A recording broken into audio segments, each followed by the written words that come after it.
Yes. Good afternoon. Woo.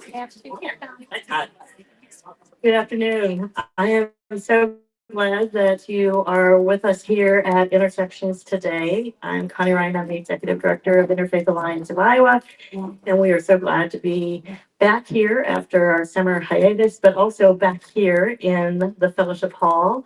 And we haven't been here since winter time when they were doing their renovation. And doesn't it look great? Yes. Like being able to see the stained glass windows and all of this stuff. And I know they have more work to do. It'll look different every month for the next probably couple months.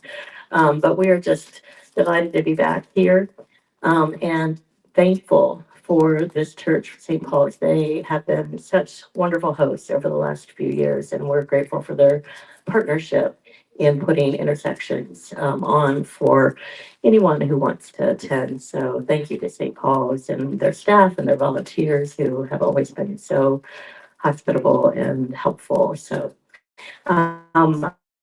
we are starting our new series. Our Intersections program goes from September to May. And so if you may have received a postcard from us if you have been part of Intersections in the past or connected to Interfaith Alliance. If you didn't get a postcard or if you want to take some to give to friends, they are on the table in the back and they look like this. And it shows the whole series for the year of who we're going to have as speakers and the topics that we're going to tackle. I was just saying to Guthrie that next month we're going to go from Project 2025 this month to pronatalism next month. So it's a really, I'm excited for this year and all of the topics that we're going to be covering and the speakers that are going to be joining us. So I encourage you to take one of the postcards if you don't have, put it on your refrigerator or wherever you do, and so you'll know what's coming up.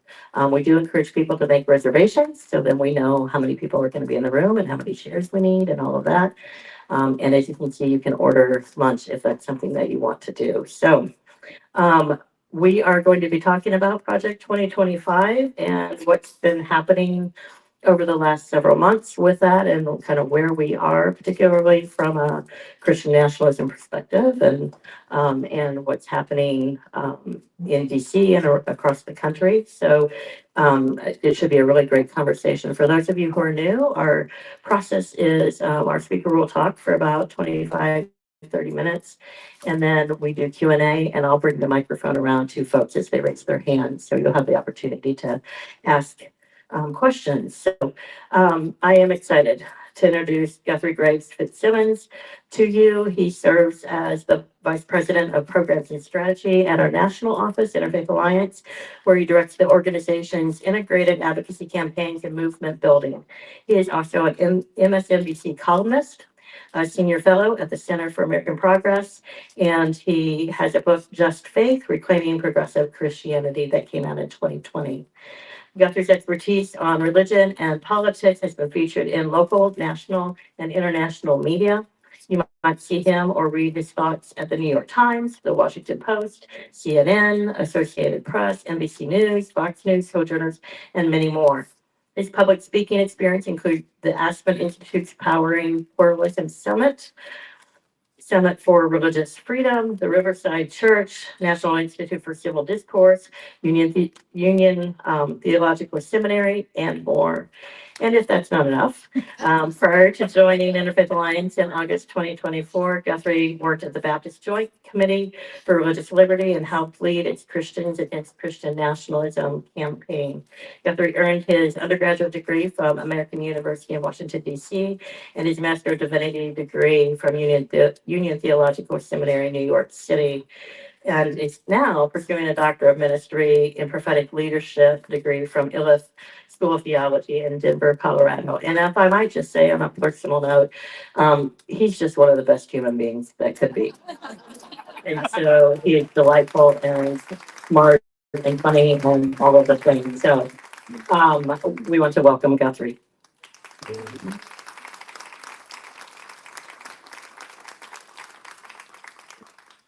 Thank you, Connie, for that lovely introduction. And it's a joy to be with everyone gathered here. Love the renovations that are taking place and that we get to be in this particular space together. And hello to everybody watching online. Thank you for tuning in today. Guthrie, Yes. take it off the stand. I think they'll hear you better. How about if I speak louder? Is that better? Yeah, right into the mic. Right into the mic. How is that? That's Okay, a little better. I will project. Did y'all get that? Hello and welcome. Glad to be here. And hello to everybody watching online. I want to take us back to 2 years ago and talk about Project 2025. Who has now heard of Project 2025 at this point? Wow. And everybody, is there anybody that hasn't heard of Project 2025 at this point? Wow. That is still surreal for me because in August 2023, I came across Project 2025 that had just been published. And it's this 900-page document of policy proposals, and nobody was talking about it. There were a few articles about the environmental policies, but I started going through this 900-page document and was deeply scared and alarmed by what was in it, particularly the theocratic elements of it. And so I was the first person to go through all 900 pages of this document and detail the elements of where Christian nationalists, those that dishonor our nation's history of religious freedom for all and want to make us a theocratic state, where a very narrow understanding of fundamentalist Christianity is imposed on everybody, that what they were doing was kind of throughout Project 2025, it was infused in this policy playbook. There were specific theocratic appeals, such as the chapter on health and human services. Now, we could do a whole session on what's going on in health and human services in terms of the vaccines, everything that RFK Jr. is doing. But one of the most concerning things in Project 2025 was that Heritage Foundation, which put out this policy playbook, and happens to be a block from our office, the Interfaith Alliance in Washington, D.C., by the way, fun fact, reminded of them every day when I walk to work, that in the section on health and human services, it calls on the federal government to maintain a biblically based social science reinforced definition of marriage and not subject people to non-religious definitions of marriage and family as put forward by the recently enacted Respect for Marriage Act. Let that sink in. The federal government should not enforce the law passed by Congress because that law is non-religious. The Respect for Marriage Act, which Interfaith Alliance was a leader in enacting through the Congress and signed by the president, codified same-sex marriage and interracial marriage into federal law to build a statutory protection for LGBTQ rights on top of Obergefell, because we now fear that the Supreme Court will do away with Obergefell and same-sex marriage after the Roe v. Wade situation overturning. And so there were specific theocratic appeals, and then infused throughout of it, Project 2025 were anti-abortion, anti-LGBTQ, and a wish list of the religious right. So in some ways, now that we are, however many months we are into the second Trump administration, some things have been much worse than what was proposed in Project 2025. For instance, totally eliminating the U.S. Agency for International Development, trying to get rid of the Department of Education, totally shutting down the refugee program, except for white South African refugees. That was the exception that was made. And so in some ways, the situation in Project 2025 has, and what we've seen in the second Trump administration has been worse. And yet what I want to focus on right now is the introduction to Project 2025. This is the way they framed this entire authoritarian project. And this was written by Kevin Roberts, who is the president of the Heritage Foundation and the architect of all of this work. He opens this 900-page playbook by saying our priority is securing our God-given individual rights to live freely against the woke threat. Today, the left is threatening the tax-exempt status of churches and charities that reject woke progressivism. And he claims, without any evidence, that they, the left, will soon turn to Christian schools and clubs with the same totalitarian intent. The entire authoritarian project that we are seeing attempted to be enacted right now by the second Trump administration is rooted in putting God back into our society and the theocratic cover and justification for all of the authoritarian actions. And they frame it as necessary in the Heritage Foundation and the people that are in charge in the Trump administration, as doing it because the left is trying to destroy religion. We see that, we saw that sort of what I call religious gaslighting. We saw that in the Obergefell decision that I said, I referenced earlier, that made same-sex marriage the law of the land. And there was all of this fear that if same-sex marriage and civil rights are increased, churches will be shut down. Pastors will be forced to, officiate same-sex weddings against their will. It was a lot of fear-mongering about attacks on Christians, and that there is widespread persecution of Christians in the United States. That is the story and narrative that we have to contend with as people that care about democracy and do not want to give away our democracy to another person's theocracy. And so how has the Trump administration been doing this? The first thing they did was set up in the Department of Justice under Attorney General Pam Bondi a task force on anti-Christian bias in the United States. What they call anti-Christian bias is any intent to have civil rights for LGBTQ people and any protections for reproductive freedom. And yet they are in the process trying to manufacture through now, this has been a project in far right circles for a long time, but now through the force of the federal government, they're trying to build this case that all of their actions are justified because of the anti-Christian bias that's going on in the country. And I think the most galvanizing example currently, well, there are many examples that are cited, including any restrictions that came about because of the pandemic and the public health orders were all perceived as that was the way the government was going to finally be able to close churches, was the pandemic. That was the interpretation of the public health laws that were put into place to save lives. But the most often cited case by our Attorney General today is that former President Biden, a devout, practicing Catholic who was regularly in Mass all of the time, a deeply faithful person, which is just objective truth, no matter what you think about his policies. Attorney General Bondi continually claims that President Biden turned Easter into Trans Day of Visibility. I sat in the Museum of the Bible a few weeks ago and listened to the Attorney General, and the crowd cheered. We're going to stop that. We're going to stop the president from turning Easter into Trans Day of Visibility. If you remember last year, Trans Day of Visibility happens on March 31st every year. A day of just trans people exist. That's the idea behind Trans Day of Visibility.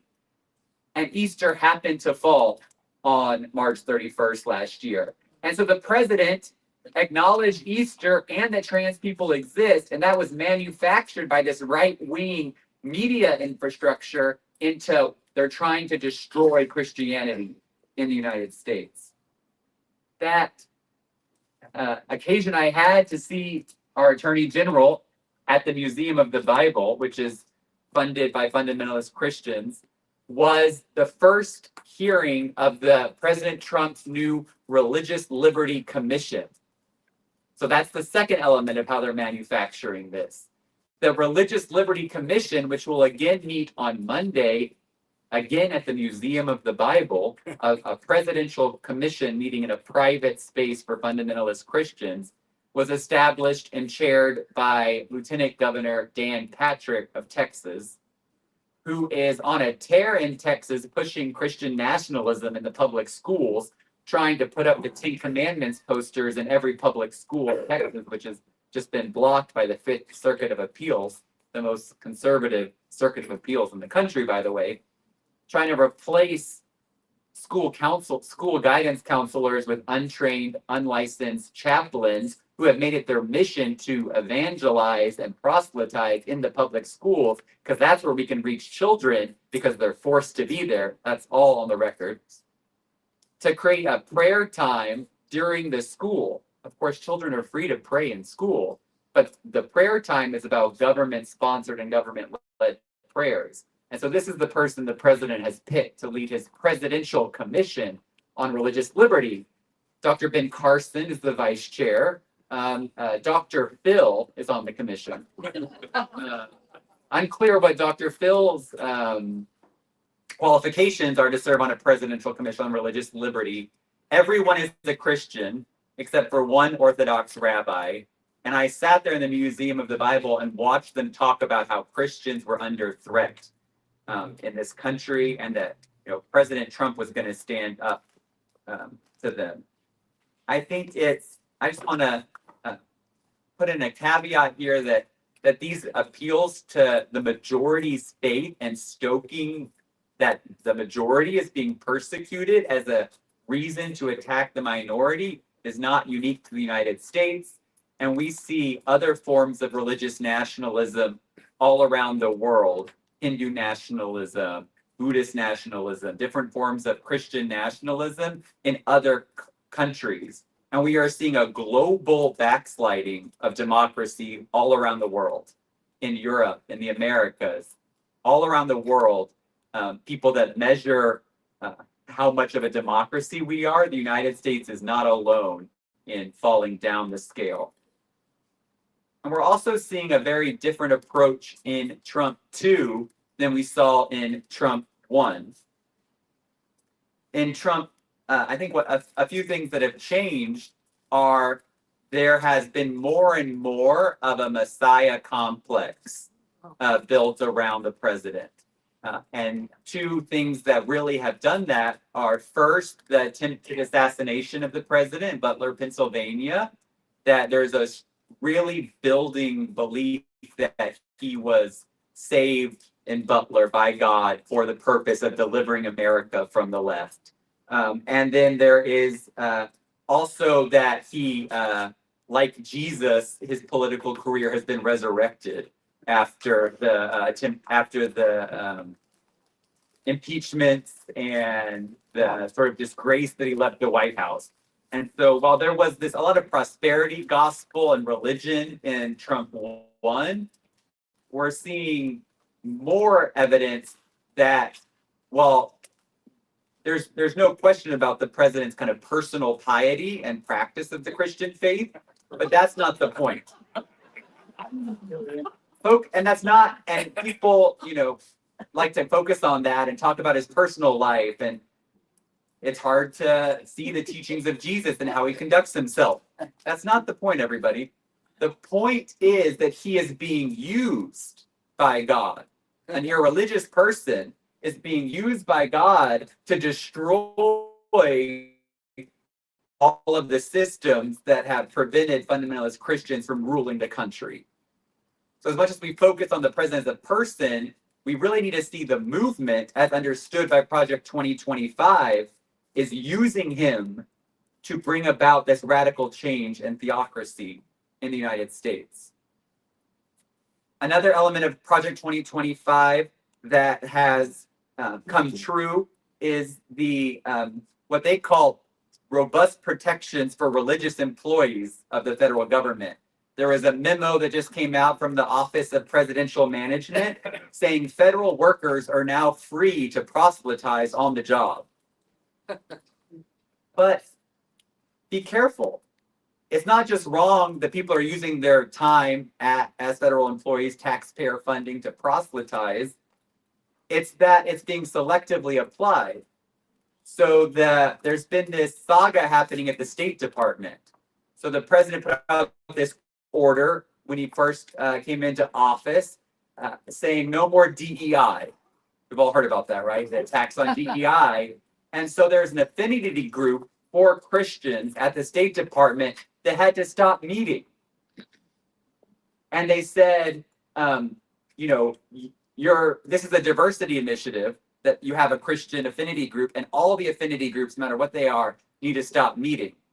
But now with this new order, the Office of Presidential Management, Personnel Management is saying that the sort of religious groups are allowed to meet for prayer and to proselytize. And so it's a carve out within this entire anti-DEI regime, specifically for a favored religious group. Meanwhile, Laura Loomer, a close friend of the president's, who seems to be running the whole government's personnel policy right now, if you get on her bad list, you're out, she has a long history of Islamophobia and singling out Muslim Americans. And she is now targeting specific employees of the State Department who are Muslim and targeting them to be fired solely for their faith. In this regime that we're talking about that is using religion and claiming to be for God and claiming to be restoring God to the United States, there is no room for religious dissent. Did everyone see Bishop Buddy at the Episcopal National Cathedral plead for mercy to the president's face the day after the inauguration? Who saw it? Let's do a show of hands. Okay, you all saw it. You saw the pastoral way she approached the president in the pulpit of a church in her own diocese. Her total right and religious freedom. And what did the president do? Mercilessly attacked the bishop. His allies in Congress introduced a resolution in the United States Congress specifically condemning a bishop for condemnation because she pleaded for mercy for immigrants and the LGBTQ community. A major part of Project 2025 is hiring this massive immigration system. And we just saw today, I was reading on our drive over from Des Moines about the largest immigration raid that we've seen. One of the first actions as part of this new immigration deportation amping up was to get rid of guidance that said ICE can't go into churches and other houses of worship without prior authorization. That's one of the first things they did as part of the deportation regime. So in the midst of all of these, and get your questions ready, I'm very excited to take your questions on all of these topics. There is a lot of bad things happening, democratic backsliding, these theocratic appeals. But I also want to focus on the pro-democracy faith movement's reaction, inspired by Bishop Buddy, inspired by when the president put out this guidance, revoking the guidance that prevented ICE from desecrating houses of worship with immigration raids. A group of Baptists and Quakers and a Sikh temple in Sacramento sued the government and got a restraining order preventing ICE from going into their houses of worship. It's one of the only successful limits that the federal judiciary has put on the president and his immigration agenda. Was anyone here involved in No Kings? Oh, great. Amazing. It's coming up again next month. There's going to be No Kings round 2. And we were very honored at Interfaith Alliance to serve as the faith steering committee member, representing the faith community on the steering committee that was planning No Kings. And we at the flagship march in Philadelphia, we were at the front of it with an Interfaith Alliance banner and marched to, and Reverend Barber was the first person to speak on the stage in front of the Museum of Art in Philadelphia. And so the faith community has been active in the largest mobilizations against the administration, the fighting back in the courts, confronting the president to his face, as Bishop Buddy did. I don't think you could count on your hands how many people have actually confronted him to his face. We've also seen responses to the commissions and efforts to manufacture this anti-Christian bias persecution complex. At Interfaith Alliance, we organized a letter from 26 prominent Christian leaders condemning this anti-Christian bias task force. One reason we point out in the letter is that there is Christian persecution abroad. There are people that live in fear of being killed or jailed because of their Christian faith. Those are all around the world in authoritarian regimes. And by manufacturing a lie that Christians are being targeted for their faith in the United States, you demean the work of international religious freedom all around the world. The same time they're manufacturing this lie, they are shutting the door on people fleeing religious persecution around the world through our refugee program. And so we had Christian leaders condemning this and also clearly stating that this work of the anti-Christian bias task force does not represent mainstream Christianity and the many different denominations that we work with. There was also at this Religious Liberty Commission meeting, myself and we had a row of people that were not on board with this agenda right in the front. We got there early to the Museum of the Bible and sat in the third row right in front of Dr. Phil and Dan Patrick and a who's who of the far right religious movement in this country. The Attorney General came out, and right in the middle of her speech, after that rant about Easter I was telling you about, we all stood up and walked out and made national news in USA Today that people were not on board with this agenda and that it did not represent the view of mainstream religious people in the United States. And so we are, oh, thank you. Thank you. That was the first hearing, and we have a lot of plans in store. They're going to do 9 hearings leading up to a report ahead of our country's semi-quincentennial 250th anniversary of the signing of the Declaration of Independence on July 4th next year. And we're going to be challenging them at every step, saying this is not what Americans or religious Americans at large want from our federal government. There was also another attempt to undermine the separation of church and state by the administration, which involved the Johnson Amendment. Who's familiar with the Johnson Amendment? Okay.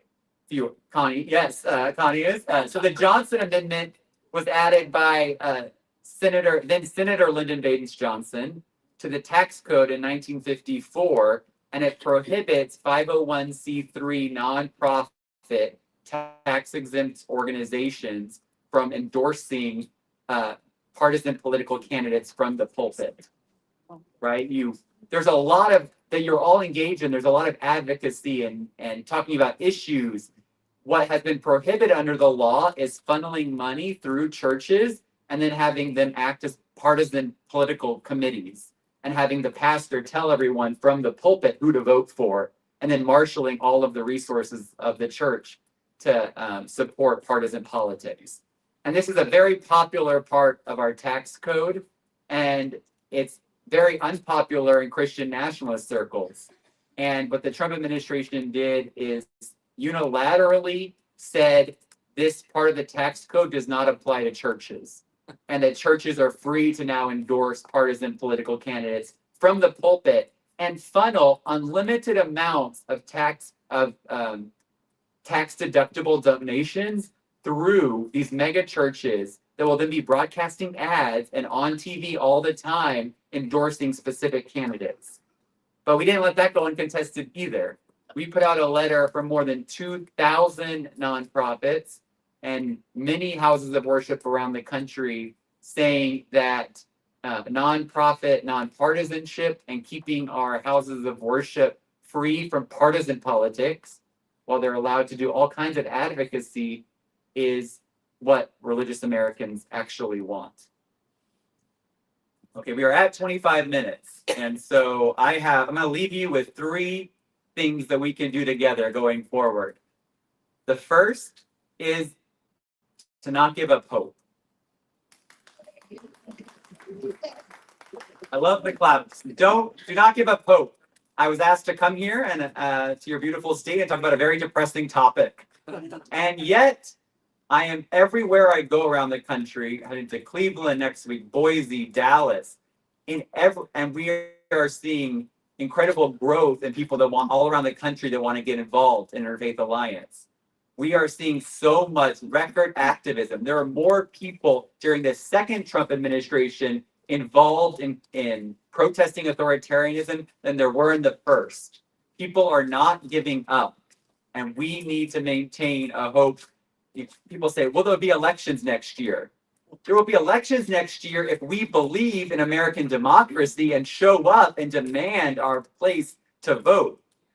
One way to measure autocracy, the system of government with one person in absolute power, is whether you must think twice about criticizing the government because you could face government retribution. Let me say that again.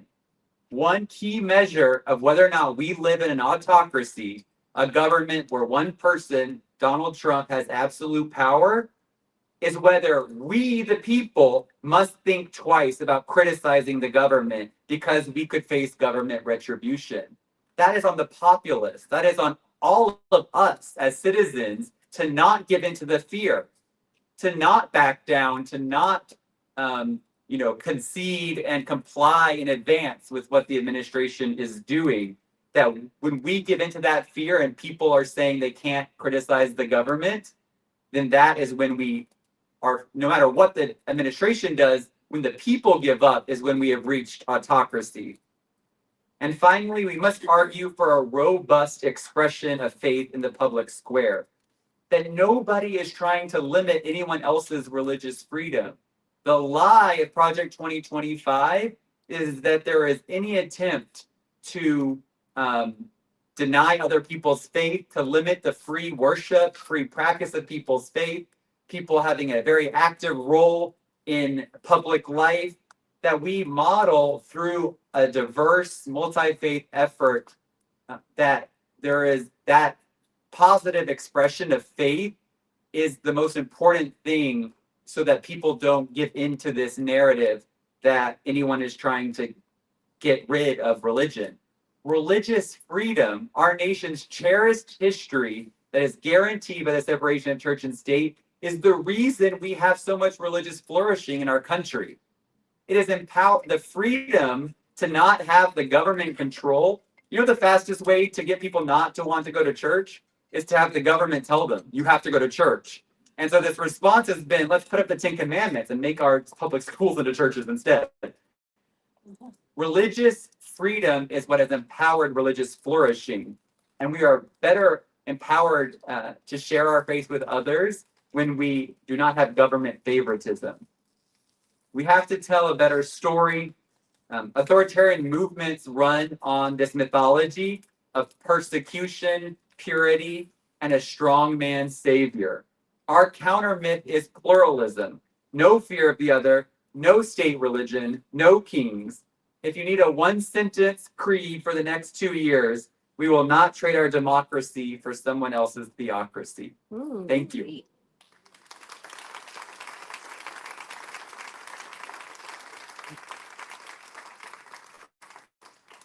Thank you, Guthrie.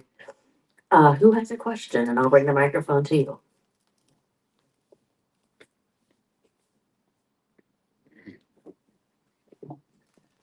Thank you, Guthrie. This is more of a commendation than a question, but I didn't hear you use the word evangelical once. You called it fundamentalism and Christian nationalism, which is really what it is. Mm-hmm. And I think it's time to recapture that word evangelical because it's not a bad word. So thank you. Thank you. And also, Did I break the mic? How was this? Okay, thank you for that comment. We have to build a broad, united front. I started my career working with evangelical Christians who wanted to support a pathway to citizenship for the undocumented. And so, yes, we need to be very specific about Christian nationalism, people that are replacing our religious freedom tradition in the United States with a theocratic government which impoverishes religion. Yes.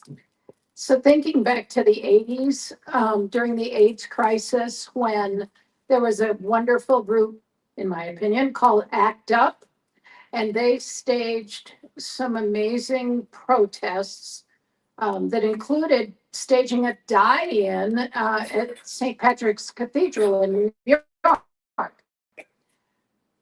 Their actions were highly dramatic and received a lot of coverage by the news media. Would you see that as an avenue of untapped expression for our movement as progressive Christians to stage something audacious like that? I love where you're going. I'll give you an example. A few years ago, Michael Flynn, do you remember him from the first administration? He lasted like a few weeks as National Security Advisor, disgraced former general, and Roger Stone. This was a motley crew. They were doing something called Reawaken America, which was going around the country. It was one part COVID denialism, one part spiritual revival, and one part the election was rigged. That was they kind of like, and this circus went all around the country. And I went undercover to the meeting they had at Trump Doral Golf Resort in Miami. It was quite an experience.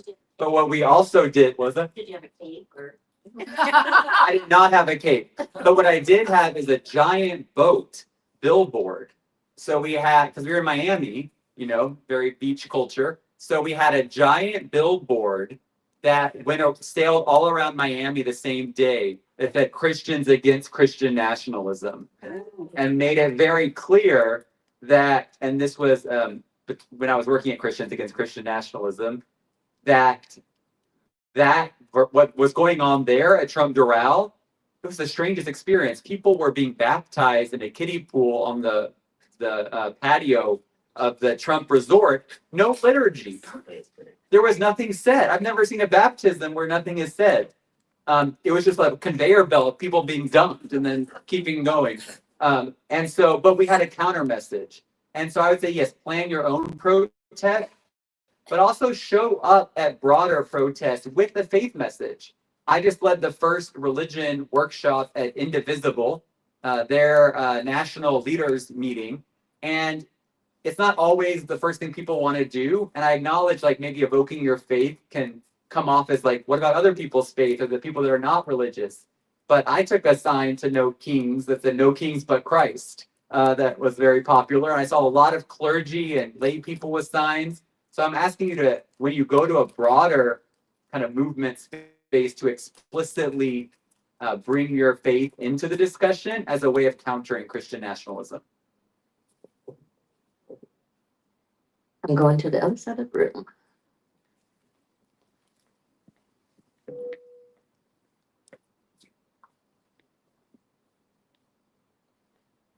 I'm going to kind of go the other way. I appreciate Libby's comment, but I have 20-year-olds in my house and around my life, and a lot of them are tired and sick of everything going on, the drama, the whatever. They're trying to find a place to live. They're trying to find a job. They're trying to just kind of make it. Most of them have been turned off from religion. The ones that are turned on in this area are going to fundamentalist, exciting concert-like, fun-filled events, and finding their connections and their partners, and they're looking like they're living the life. And others are afraid to come into a church because they don't know how they'll be received. And I think we're in it's kind of we talk about classism, racism, there's definitely an ageism thing going on. And whereas protests and big things make the news and stuff, it doesn't really help us to deal with the deep concern and despair and apathy that is in people 40, 50 and younger. I mean, Xers don't give a crap most of the time. I mean, you look around this room, not many Xers here. And I'm one of them. But I work here. So, and I like this group. I've known it for a long time and I was a stay-at-home mom. So, my question is that big splashes won't do it. We cannot out money the other side. They're too organized. They're too this. And one thing we're trying to do in this church is doing one-on-ones with individual conversations and then kind of building that community. I don't see that happening in the progressive movement very well. In the Democratic Lynn County, Democratic Iowa, Democratic nation, it seems like it's like, let's continue our thing and then we'll, like we've done before, and do we just need more money and then we'll win? And I don't think that's going to happen. So my question to you is in your experiences with this in community organizing and really building people at a low level who are apathetic or feel disempowered or just exhausted, how do you get those people together to come and not just to a protest, but to continue to do the day in, day out stuff and vote? First, I agree with you about that people are being drawn into fundamentalist churches. In my book, I call it skinny jean fundamentalism, where it's like this very cool kind of, it's more of a millennial reference for any millennials here. But I would say, I just want to push back a little bit on the idea that kind of media matters less. I think the one-on-ones are important. My parents were both community organizers and labor union organizers. In fact, my mom started her career in Davenport, Iowa. And so she was excited I was coming to Iowa. And so I get the importance of one-on-one and relational building. I've been a part of my own churches trying to, I think it's one of the most beautiful things about the churches I've been a part of, but they're multi-generational.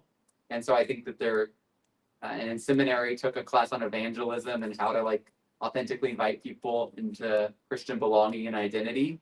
But I do want to respond to the media question. I do think the media environment shapes the entire sandbox in which we play.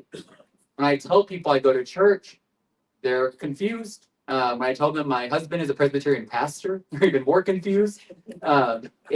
We are up against a culture that equates fundamentalist Christianity with Christianity at large.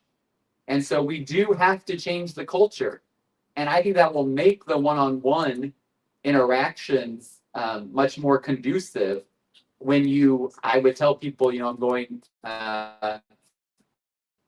I lived in New York City at Union Seminary, I'd be like, I'm in seminary, and their eyes just lit up. How could you ever be a Christian? They hate gay people. And yet the huge problem is that the cultural perception of Christianity is divorced from reality. Yep.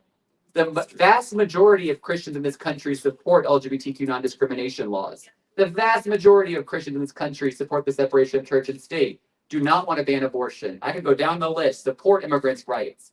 And yet there's a cultural perception that that's not the case.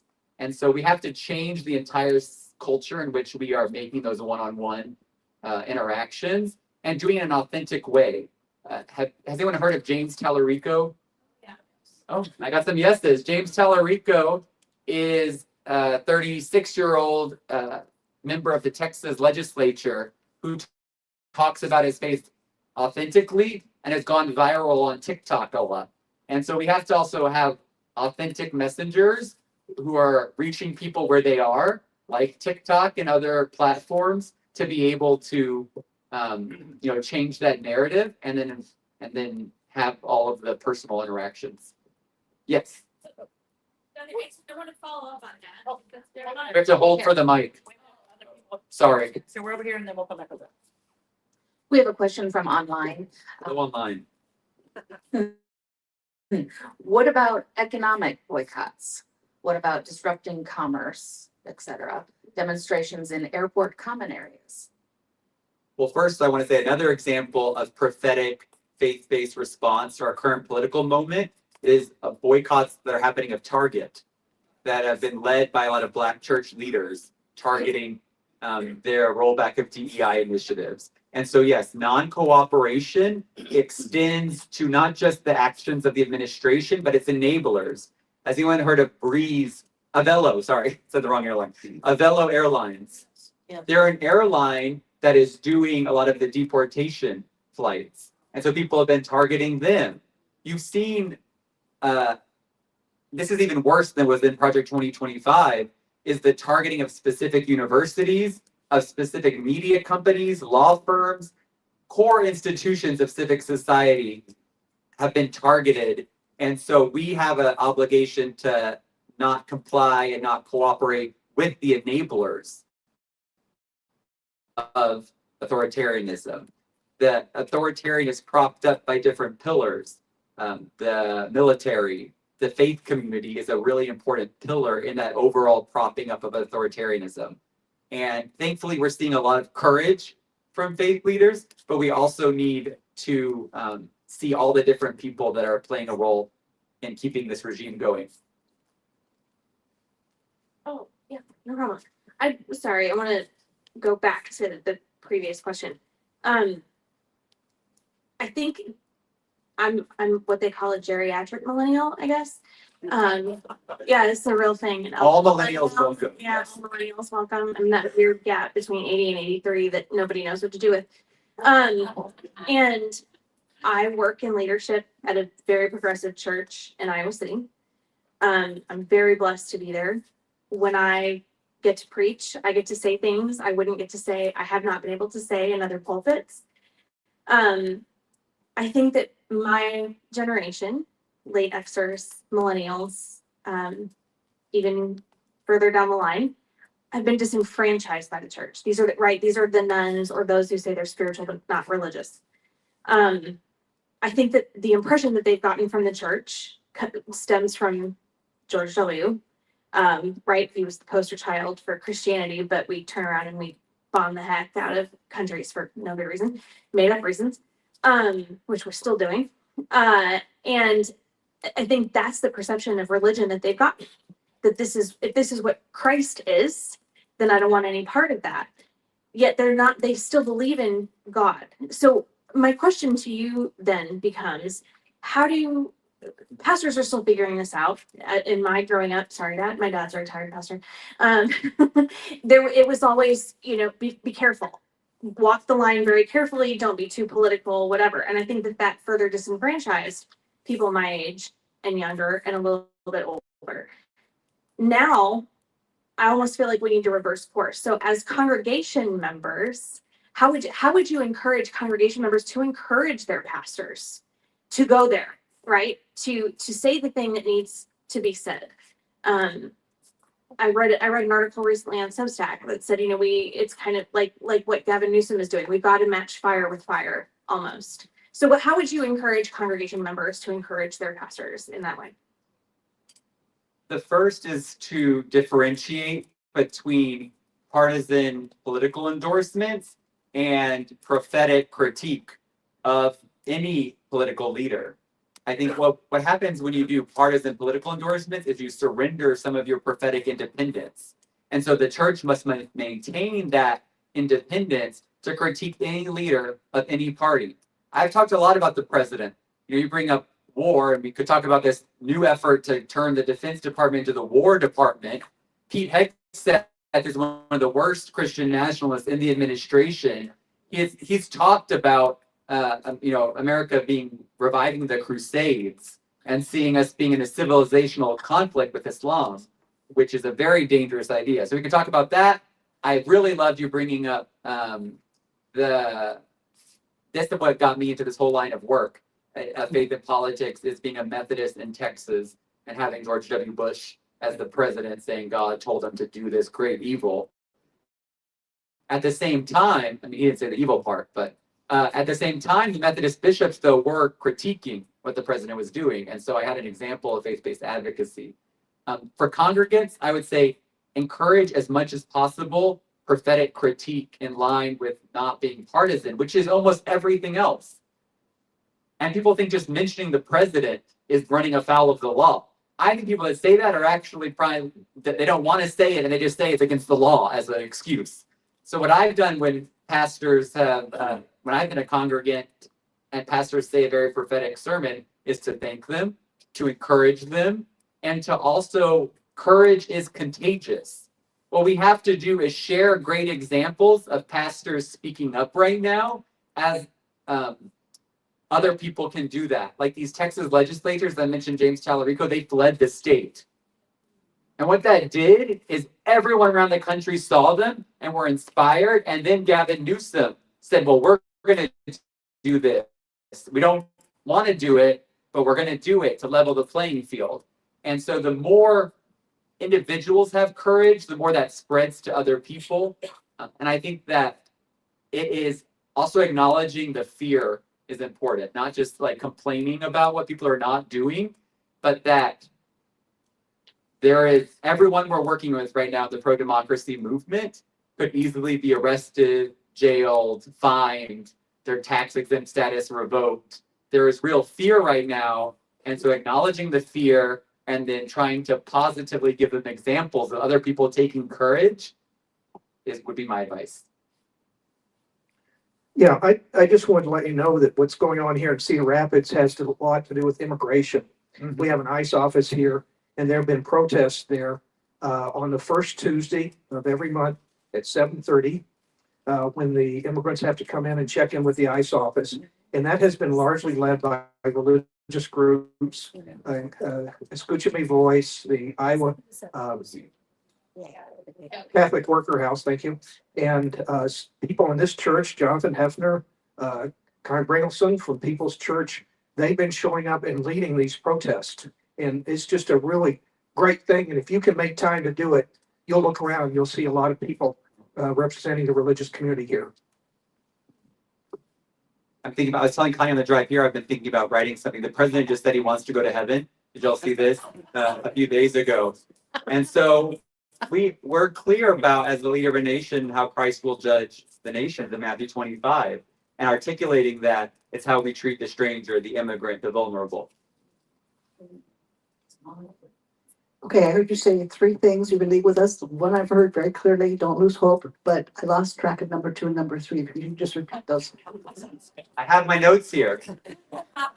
The second is that how we measure if we're in an autocracy, if we have an absolute ruler, is if we fear retribution from the government. That is the marker that we have to keep in mind to not give into the fear. That is a tactic that we will obey in advance. And so as much as we have to do, and immigrants are some of the most courageous right now because facing, removal orders, are still protesting and still engaged in activism. And so it's solidarity with those most directly impacted and learning from people all around the world who have gone to jail, who have faced much harder circumstances than we're facing right now. And so as things continue to possibly get worse, we've heard the military maybe moving into Chicago. We hear things, and I've been part of tabletop situations where we role play even worse scenarios that could happen to our democracy. We can't start just thinking if we speak up in the United States. We have to remember our core First Amendment freedoms: freedom of speech, freedom of assembly, and what else? Freedom of religion. In fact, we're right now working on something in Newsom v. Trump, challenging the deployment of the National Guard in Los Angeles. It restricts freedom of speech, freedom of assembly, but it also restricts the free exercise of religion, since many faith groups were part of the protest there. What was the number 3 then? Oh, third thing, sorry. The third, so 1, don't give up hope. 2, we can't give in to fear. And 3, we need a robust expression of faith. The narrative that is out there is that progressives or the Biden administration, the people that the deep state, whatever, however you call it, woke, is trying to do away with religion. We just heard about the robust presence of faith groups in these protests. We know the statistics about what religious Americans actually believe. We have to visibly show up as people of faith And because that is the way, not just saying, stop theocracy. No, democracy is what religious Americans want. Guthrie, I'm so glad that I'm here. We talked about coming by Zoom, but being in this room with all of you and hearing you brings so much more energy. I'm dealing with a lot of melancholy about this. So I was watching MSNBC this morning when I was on the treadmill. I clicked over to Price is Right. I mean, it just got so heavy. I'm influenced by John Meacham a lot in his book, The Soul of the Nation. And I'm really interested in Project 2029 when we do Reconstruction. Can you talk about that? Or maybe I made that up. Well, I'm not involved in project. I've heard about there's Project 2029. I don't know much about it. I will say, again, like the fear we were talking about, or why maybe pastors don't want to name things or take the most prophetic stance possible. We have to have compassion with all of us. I also couldn't watch MSNBC for months, and I'm an MSNBC columnist, so I felt. This is being recorded, but so I get it. I didn't want to watch. I have to read political news all day, every day, and so for months, and it was actually no Kings. I got on the train from DC, arrived in Philadelphia, the birthplace of our nation, where we're doing this really amazing experiment. And I get emotional. Next year is this anniversary. We want to put out a lot of these messages about what America means. This is a beautiful experiment in self-governance and having no official religion that we have here. And I got very emotional just walking to the No Kings protest. It was raining, and we still had like 100,000 people out there. I remember Barbara kicked it off. It was amazing. Todd Snyder, was it Tim Snyder? Tim Snyder. On Tyranny was there. Randy Weingarten from the American Federation of Teachers. It was this amazing march. And that's when I started paying attention more. So we have to both acknowledge some people do need to check out and not read constant news, but that the return to activism is seeing other people also engage in it and knowing you're not alone. Mine is maybe more of a comment. When you were talking about how to support prophetic pastors and churches and that kind of thing. I think one thing that's really important is to change the culture of progressive churches too, to not be afraid of it. And the example I'll give is we have United Methodist social principles. And one of the things that our team at St. Paul's did was decide a lot of people didn't even know we had them and what they meant. And so then when Pastor Jonathan says something prophetic in a sermon, which happens a lot, there is education behind that. And we use those social principles a lot when we send out notices about social actions we can take or why we're doing something that we're doing. So trying to, with scripture is important, obviously, but those are all supported by scripture and why, as the United Methodist Church, we believe in that. And who is the most political person in human history? Yeah, Jesus. And to know that your denomination has a voice. We at Interfaith Alliance, our national office is in the United Methodist building. And so we see Bishop Trimble, who's the top bishop representing all of the United Methodists in DC, at all kinds of protests. He, almost every big protest, I've seen a large contingent of Methodists, including my former church, Foundry United Methodists, in DC. And so you have that representation. I mean, you are all very capably represented at the State House by Connie and the whole Interfaith Alliance of Iowa team. You're represented in the United States federal government by the Interfaith Alliance national team. And so educating people, there is a lot of work going on and connecting that to the local church experience. Bishop Trimble used to be the bishop in Iowa. Shout out to Bishop Trimble. Yeah. Help me to thank Guthrie.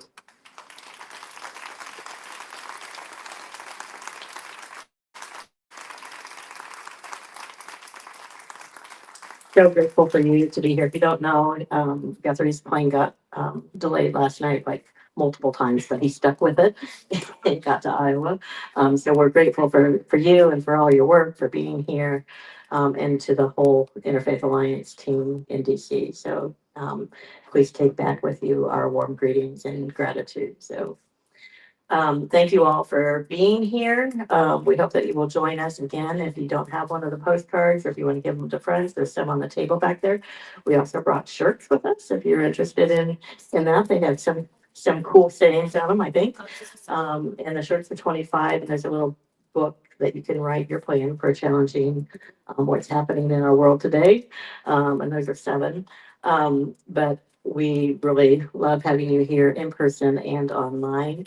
And I hope that you have a great weekend. Thank you.